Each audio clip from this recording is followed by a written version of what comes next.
Son esas sometidas. Menos mal que está Ana, tío. Estoy recordando yo. Y no se te ve. ¿No se me ve a mí? No, no. ¿Y por qué? Porque se quita la cámara cuando entra. Ah, vale, No correcto. sale la cámara. De acuerdo, ya está. ¿Quién me la ha recordado? ¿Ana quién? Un son. Son, siempre. Punzón. Yo. Muchas gracias, Ana. Es que esto se supone que debería de... Claro, pero que debería de ser algo automático. No sé. Bueno, lo programaré después. La menorragia sería aquellos periodos menstruales donde hay un sangrado muy intenso. Y se puede deber a distintas causas, igual que la hipomenorrea. Muchas veces son trastornos hormonales y tal. Y no vamos a entrar en eso. Lo que quiero es que conozcáis los conceptos solo. Y la menorragia sería el sangrado fuera del periodo menstrual. O sea, si en el día 14 tienes un sangrado importante vaginal, pues eso se denominaría metrorragia y, por supuesto, habría que diagnosticarlo. Eso por lo que es. ¿De acuerdo? Son, digamos, algún tipo de desórdenes de lo que sería lo normal. Aunque lo normal, ya os he dicho que, bueno, que es algo que tiene un espectro amplio. ¿De acuerdo? Se puede considerar normal. Para que algo sea catalogado como hipomenorragia, de verdad tiene que ser hipo-hipo. ¿De acuerdo? Una oligomenorrea, pues ya os digo, tiene que ser una situación que se mantenga en el tiempo y tal. Bueno, esto no nos interesa mucho. Lo que sí nos interesa sobre todo son cuando los ciclos menstruales son dolorosos y dentro de lo que sería el ciclo menstrual doloroso tenemos dos distorsiones, dos trastornos. Uno es el síndrome premenstrual o SPB, síndrome premenstrual, y otro sería la de menorrea. ¿De acuerdo? Entonces vamos a verlo. El síndrome premenstrual sería aquel conjunto de síntomas que incluye tanto elementos físicos como psicológicos que se producen de 3 a 10 días antes de la menstruación y que producen pues, una gran incomodidad o deterioro de las relaciones interpersonales en la mujer, ¿vale? Y interfieren de alguna forma en su vida diaria. Ese conjunto de síntomas es muy variado, pero es muy frecuente, ¿de acuerdo? Puede afectar, según los distintos estudios, entre un 20 y un 50% de las mujeres en edad fértil, y en el 5% de estas mujeres de forma muy severa. Tiene un nombre concreto. ¿Alguien lo conoce? ¿El nombre concreto de síndrome premenstrual? Yo creo que tiene un nombre propio, pero bueno. Bueno, en el 5% de las mujeres, el síndrome premenstrual realmente es invalidante. ¿De acuerdo? Entonces, ¿qué clínica produce? O se produce dentro del síndrome premenstrual, que ya os digo yo que es variable, que no se tienen que producir todos los síntomas a la vez, ni en todas las mujeres, y puede ser una combinación de ellos y pueden aparecer con más o menos intensidad. Pues bueno, veis que entre los síntomas físicos, pues el conjunto de síntomas es variadísimo. Cefaleas, vértigo, parestesia de las extremidades, estreñimiento, náuseas, vómitos, trastorno del apetito. Estoy leyendo, ¿eh? Acné, retención de líquidos que causa edema y aumento de peso, aumento de la turgencia y dolor mamario. El dolor mamario se denomina mastodinia. Y dolor de espalda y dolor de pelvis. ¿Qué pensáis que puede causar todo esto? Las hormonas. Pico hormonal. Cambios hormonales. Claro, la hormona. Claro. Os comento que ahora mismo no se sabe de qué va el tema, ¿de acuerdo? La etiología del síndrome premenstrual es desconocida, pero lo que está claro es que que tiene que ser algo sistémico, algo que actúe a distintos niveles. Pueden ser hormonas, pueden ser deficiencias en algún elemento, pueden ser hiperreacción o un aumento de la respuesta algún cambio, ya os digo, hormonal o lo que sea, pero se desconoce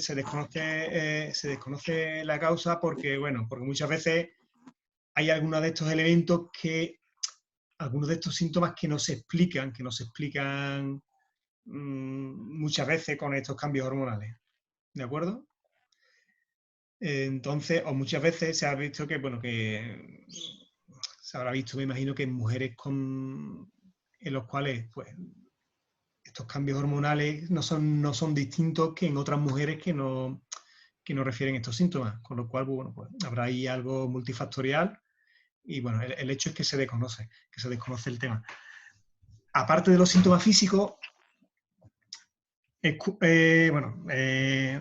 que tener en cuenta los síntomas psicológicos: ansiedad, depresión, irritabilidad, enfado, trastornos del ánimo, dificultad para concentrarse, o sea, una serie de elementos que son también comunes con los que aparecen en el climaterio. Ya lo veremos. Pero Entonces, Fernando, sí. realmente, bueno, es verdad que hay mujeres que ni siquiera que dicen, yo ni me entero de las reglas, que ni siquiera se enteran simplemente porque les viene y ya está. Pero es verdad que casi todas las mujeres, alguna de esa clínica la padece durante la menstruación, ¿no? Entonces el Pero síndrome... no estamos hablando del síndrome premenstrual, ¿eh? Esto es sí, antes de la menstruación. ah, vale, que es antes, vale, vale. Y a eso es lo que me refería, digo, que qué diferencia hay, digo, porque realmente esa clínica, No, claro, esto todas es las antes de la mujeres tienen menstruación. algo. Esto es antes de la Vale, menstruación, vale, ¿de acuerdo? vale, Antes de vale. la menstruación, pero que se puede prolongar un poquito, ¿de acuerdo? Todos estos síntomas se pueden prolongar un poquito, aunque desaparecen después de la menstruación. Tienden a desaparecer unos pocos días después de que se produzca la menstruación. Pero el tema es que surgen, ya os digo, entre 3 y 10 días antes de la menstruación, empiezan con esta sintomatología. Que me imagino que, bueno, que el tema de lo de la menstruación, lo único que diferencia a la menstruación del estado previo a la menstruación, lo único que lo diferencia es el desprendimiento de la menstruación, ya es ese desprendimiento de ese revestimiento uterino, pero los cambios hormonales ya se están produciendo antes, en los días previos. La verdad que cambios hormonales se producen a lo largo de todo el ciclo, pero que las hormonas que están presentes durante la menstruación, pues están también presentes algunas antes. Podemos volver un momentito Vemos que antes de la menstruación sería este punto, ¿no? La menstruación sería esta raya de aquí.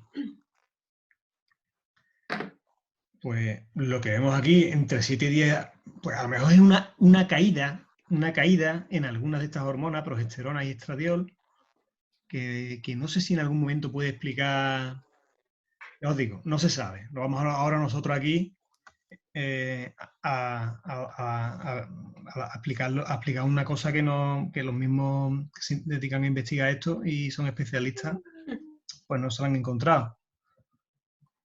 Bueno, entonces, el tratamiento, pues como todos los elementos los trastornos en los cuales se desconocen las causas, pues van muy orientados a controlar la sintomatología.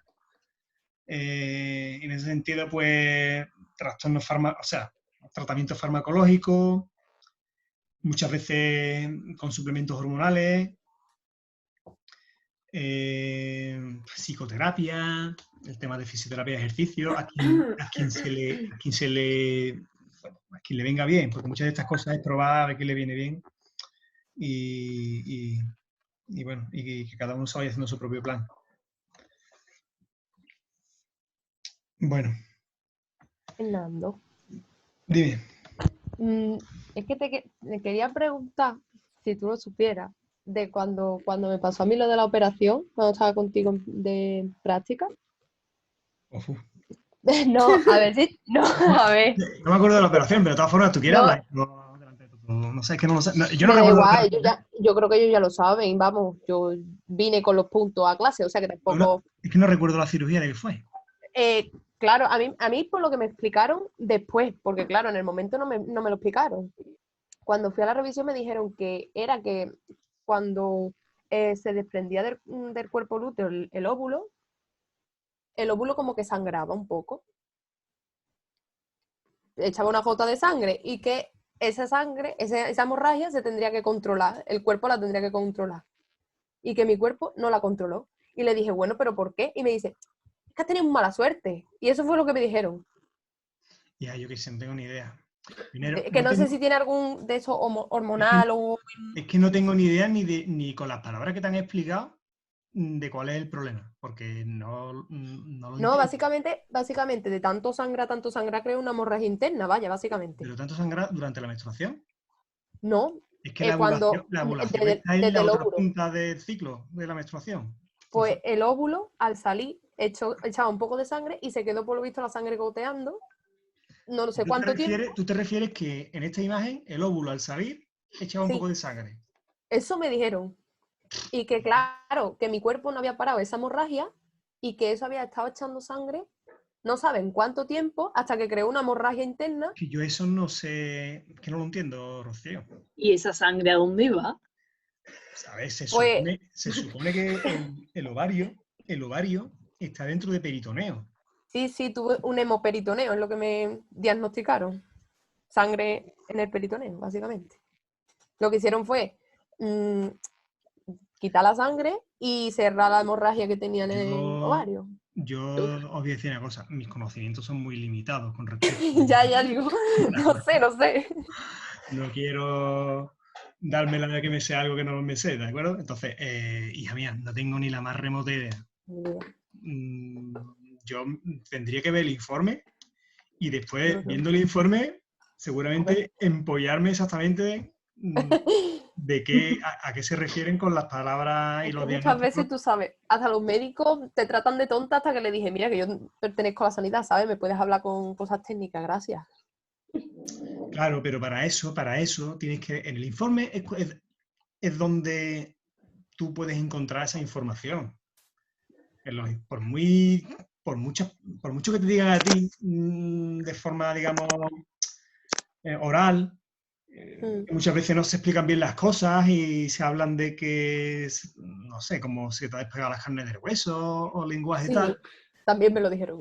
Después, me refiero que es un lenguaje que se puede utilizar para explicar muchas veces a un paciente de sus problemas, ¿no?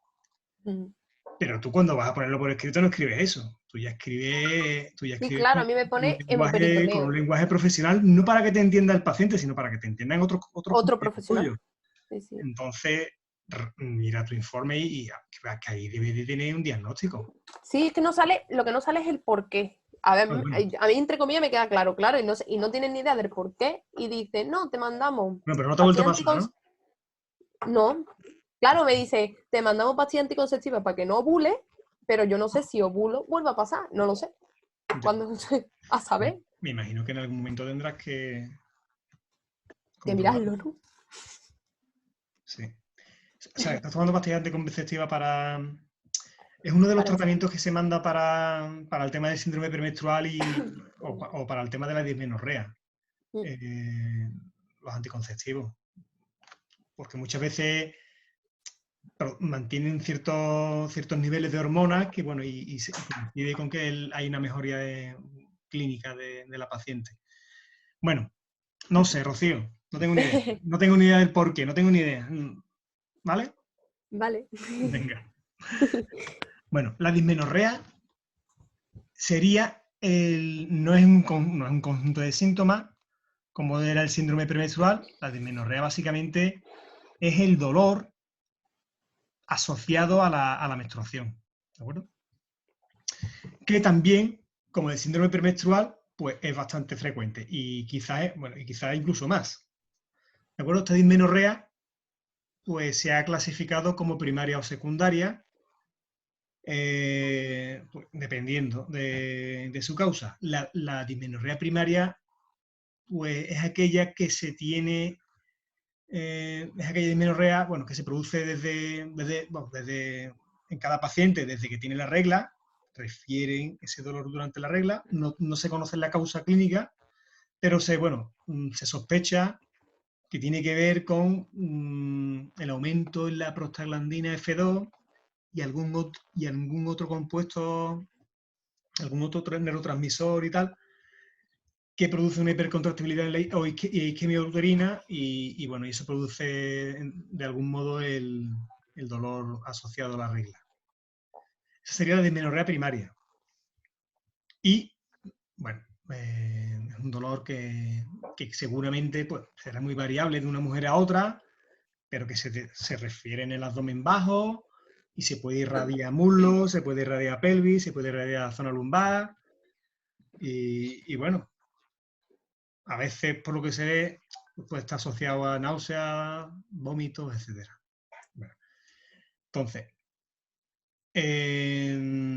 ya os digo, la dismenorrea que tienen las pacientes adolescentes y jóvenes y esa suele ser la primaria. La dismenorrea que aparece a partir de los 25 años ya no es la primaria, tiene que ser secundaria, no es la primaria, y se sospecha que deba de ser esa dismenorrea, ese dolor asociado a la menstruación, que esté asociado a una causa aparte y por tanto este dolor sea secundario a una causa, a una patología, a un trastorno, que bueno, que puede ser variable igualmente. Las causas más frecuentes de dismenorrea secundaria son la endometriosis, de las cuales ya hemos hablado en clase. La endometriosis es esa migración de células, tengo aquí una imagen, esa migración de células del endometrio. ¿Se ve la imagen? Sí, ¿no? Sí. Tenemos aquí el endometrio y, bueno, en esta patología de la endometriosis, pues células del endometrio pues migran de aquí y se anclan de alguna forma a diferentes estructuras periféricas, que pueden ser intestino, ovario, trompa de falopio, peritoneo. Claro, una vez que sale por el ovario, ya se puede alojar en peritoneo en un montón de estructuras, vagina, etc. El problema de la endometriosis es que las células del endometrio pues, van a ser receptivas igualmente a todos estos cambios hormonales. Entonces, durante la fase lútea del ciclo menstrual, pues se va a ir engrosando y en la fase folicular va a haber un sangrado, un desprendimiento. ¿De acuerdo? Bueno, y esto se asocia a dolor. Entonces, la endometriosis es una causa de dolor, pero ya os digo, no solo el típico de la regla, sino dolor que puede ser incluso en los miembros inferiores, en el abdomen, en la espalda. Y bueno, y sería una dismenorrea secundaria. Os comenté que tenía una paciente que de forma cíclica tenía unos dolores, vamos, ella los calificaba como totalmente insoportables. En fosa ilíaca, en la zona del ano y tal, me comentaba ella. Y lo último que hicieron con ella fue, bueno, que tomara anticonceptivos.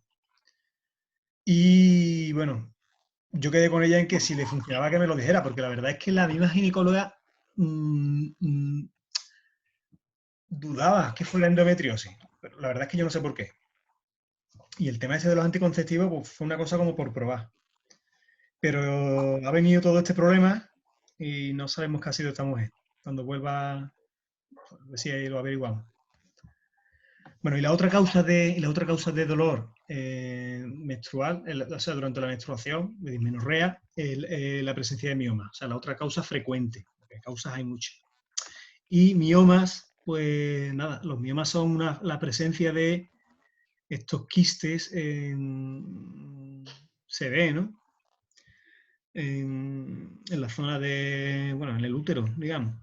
Que la verdad es que en esta imagen no quiere decir que los miomas salgan así todos a la vez, sino que son, aquí lo que nos estás indicando es toda la tipología de miomas que se pueden producir.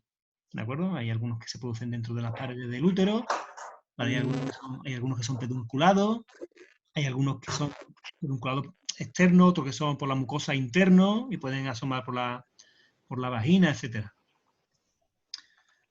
Bueno, es que el mioma es algo, la verdad que es frecuente, ¿eh? Bueno, nada, y esto se interviene. Bueno, el tratamiento de la dismenorrea, pues igual que en el síndrome premenstrual, pues básicamente medidas analgésicas. En el síndrome premenstrual no eran medidas analgésicas, eran medidas pues de manejo del síntoma psicológico, pues, Fernando, medicamentos adecuados, etcétera. Dígame. Sí. una pregunta. Se supone que los AINES lo que hacen es frenar las prostaglandinas, ¿no?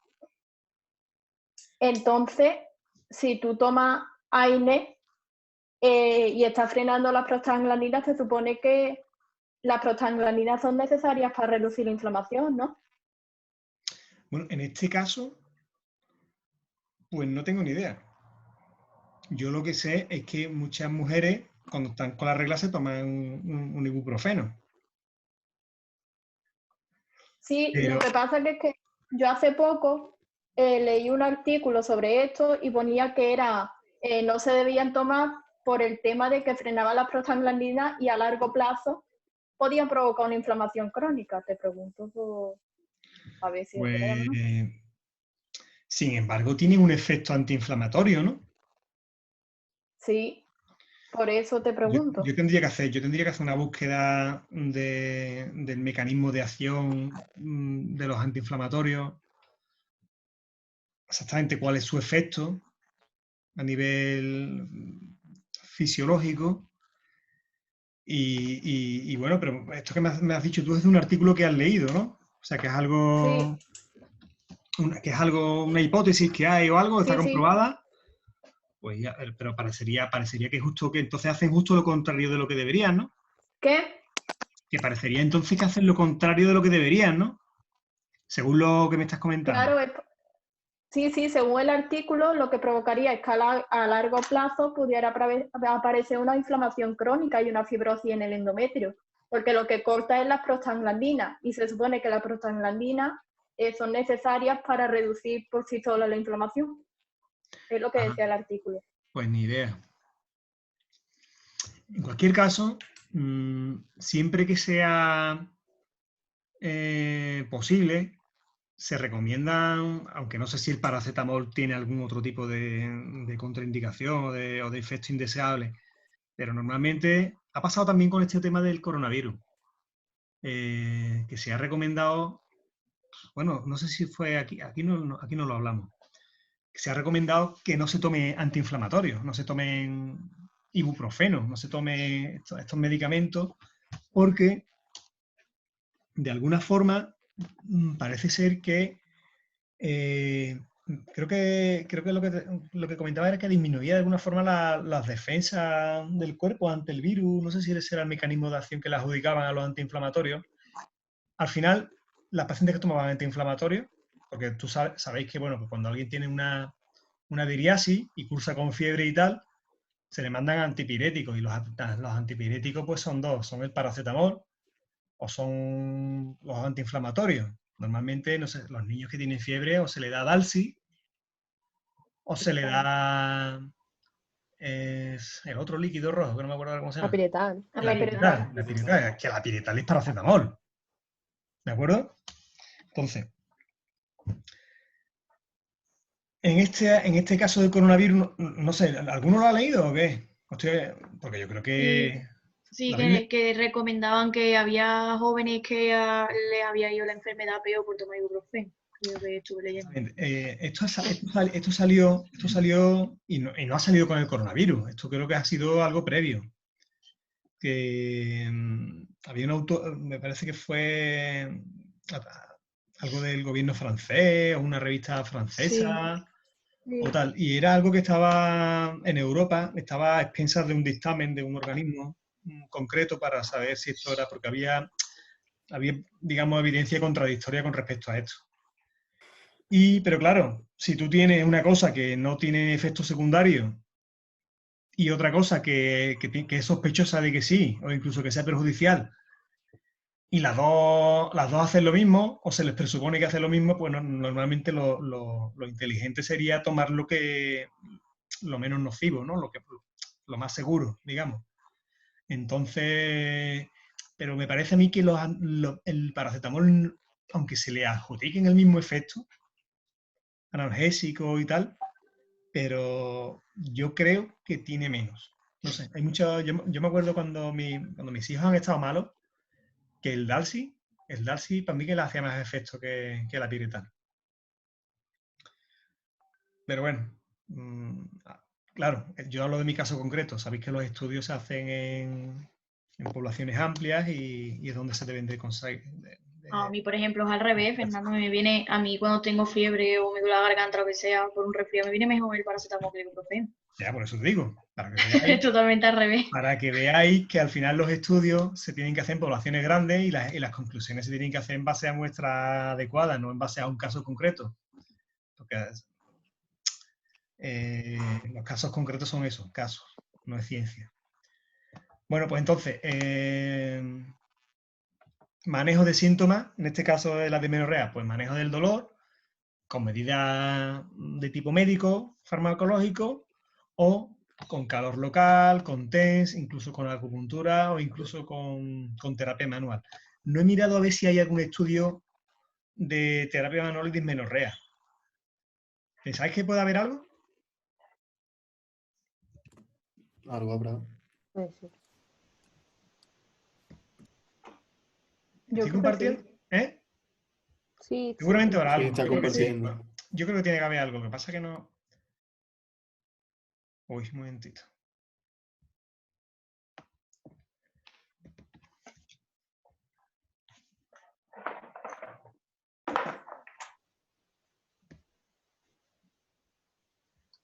¿Qué ponemos en PubMed?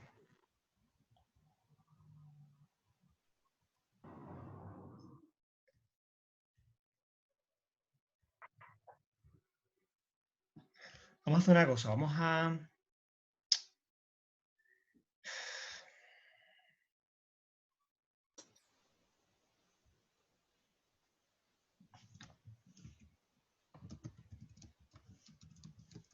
¿Se escribe así?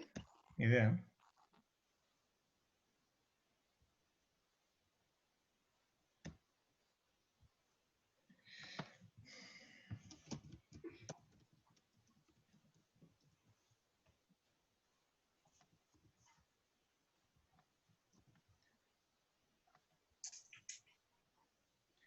Esta búsqueda no está bien hecha.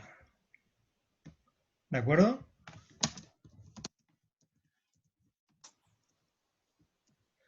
¿Qué ponemos aquí?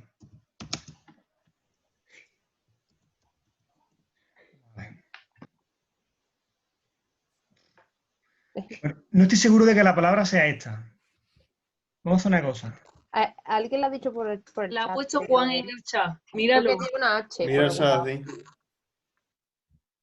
Una H entre las dos R. A ver, un momentito. Uf. Ya estoy nervioso. La página principal de PubMed, ¿dónde está, por favor? Hay otra forma de buscar rápido, si hay algo. Lo bueno de Mesh es que te dice... ¿Lo ves? Te indica el término. Te da como una especie de metes unas cuantas letras y te dice, o sea, tienes que saberte las primeras, por lo menos. Vamos a ver aquí, Rehabilitation.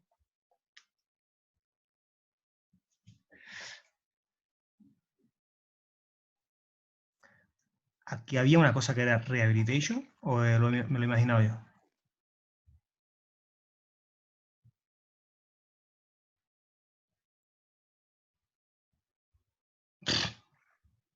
No te la imaginas. No, aquí existía... Terapia al final. Sí, no, pero había otro. Lo vemos. Había otro. Es posible que no haya nada... Bueno, vamos a ver.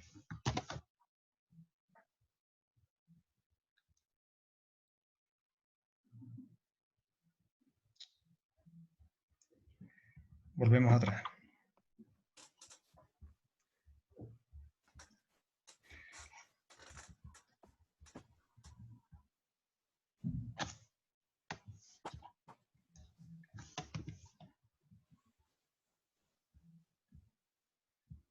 ¿Por qué lo busco en el título o en el astra? ¿Por qué lo busco en el título o en el astra? Pregunto.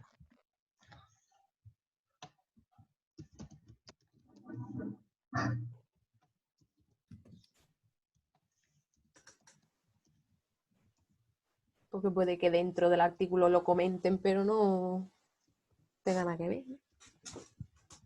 Después. Uy, ¿qué va a pasar? Que no te vale el artículo entero ahora, ¿no?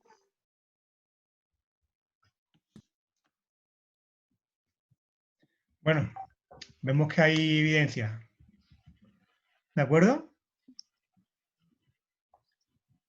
¿Alguien ha hecho el TFG sobre esto? No. No. Pues Pero Fernando, yo por ejemplo, el artículo que te he dicho es porque me apunté a una ponencia de suelo pélvico y hablaba sobre este tema. ¿a una qué, perdona? A una ponencia que hablaban sobre suelo pélvico.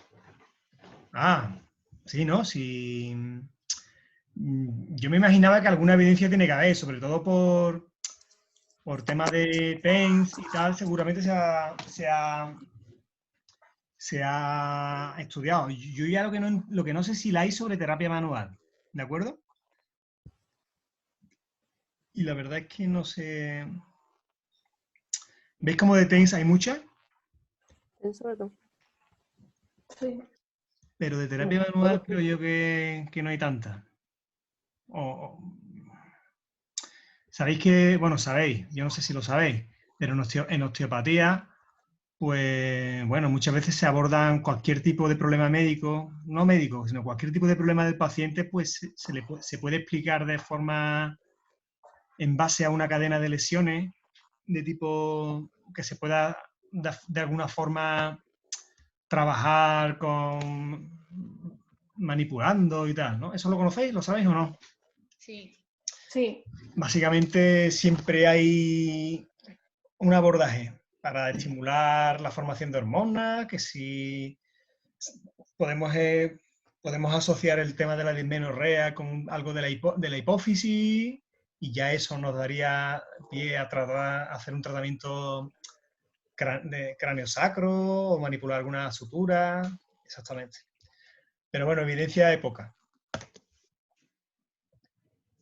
Bueno, después de haber visto esto de lo de la dismenorrea y de haber visto el síndrome premenstrual, la segunda parte del tema tiene que ver con los cambios especiales que se producen en la mujer, sobre todo en relación a la menopausia, aunque estos cambios se producen ya de forma previa a la menopausia, conforme se va produciendo el agotamiento ovárico. Y bueno, y como consecuencia de estos cambios, pues bueno, se produce una serie de consecuencias que en el hombre muchas veces también se producen, pero se producen de una forma mucho más aguda en la mujer. Bueno, la menopausia y el climaterio son dos conceptos distintos, ¿de acuerdo? La menopausia, como os he comentado anteriormente, es una fecha, ¿de acuerdo? Es la fecha de la última regla, de la última menstruación.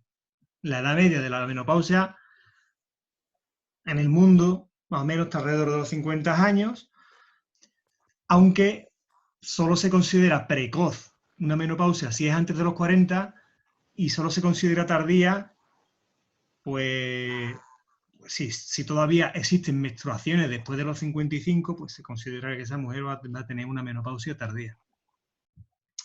Entonces, hay variabilidad. La menopausia es la última regla, ¿de acuerdo? Pero antes de que se produzca esta última regla, que ya sería la última regla, básicamente, ¿qué es lo que significa la última regla? Venga, decírmelo vosotros.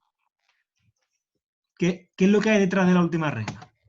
La última ovulación, ¿no? Exactamente. Ya no hay El más último óvulos. ciclo, ya no hay más Acaba el periodo óvulos, fértil, ¿no?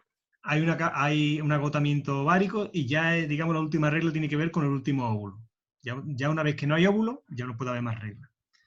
Entonces, antes de que se produzca esa última ovulación, pues hay una progresiva disminución del rendimiento del ovario, ¿de acuerdo? Y va a tener como consecuencia una disminución también de la producción sobre todo de estrógeno. Y esta progresiva disminución de la producción de estrógeno va a tener consecuencias importantes en el cuerpo de la mujer. Y estas consecuencias importantes ya se van a producir antes de la menopausia, ¿de acuerdo? Entonces,